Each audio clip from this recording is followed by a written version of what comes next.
தக்காளியும் பொட்டுக்கடலையும் வச்சு ஒரு குழம்பு மாதிரி பண்ண போகிறோம். அது கடாய் வச்சாச்சு. ஆயில் ஊற்றிக்கலாம். இதில் வந்து ஒரு ஸ்பூன் சீரகம், ஒரு ஸ்பூன் சோம்பு, பட்டை, லவங்கம் ஒன்று ஒன்று போட்டிருக்கேன். இது ஆயிலில் போட்டுக்கலாம். வெங்காயம் ஒரு 10 வெங்காயம் எடுத்துருக்கேன், அது போட்டுக்கலாம்.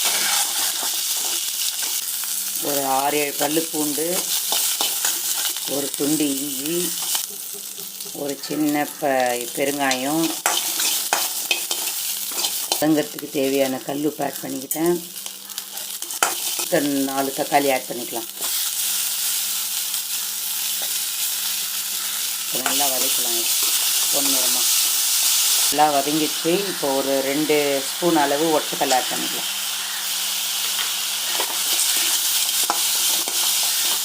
நல்லா வதக்கலாம். இப்போ இதில் குழம்பு மிளகாத்தூள் ஒரு ஸ்பூன் ஆட் பண்ணிக்கலாம். இப்போ இது நல்லா பச்சை வாசனை போகிற அளவுக்கு நல்லா வதக்கலாம்.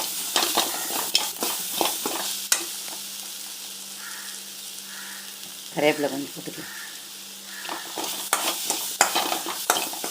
சில்லுன்னு ஆறுனதுக்கப்புறம் மிக்சியில் போட்டு பேஸ்ட் பண்ணிக்கலாம். குழம்பு தாளிக்கலாம். அதுக்கு கடாயை வச்சாச்சு, ஆயில் ஊற்றியாச்சு. ஆயில் சூடாகிருக்கு. இப்போ கடுகு ஆட் பண்ணிக்கலாம்.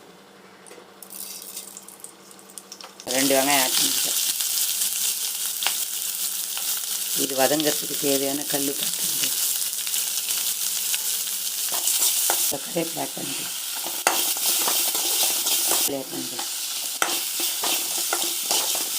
நல்லா வதங்கட்டும். வதங்கிச்சு.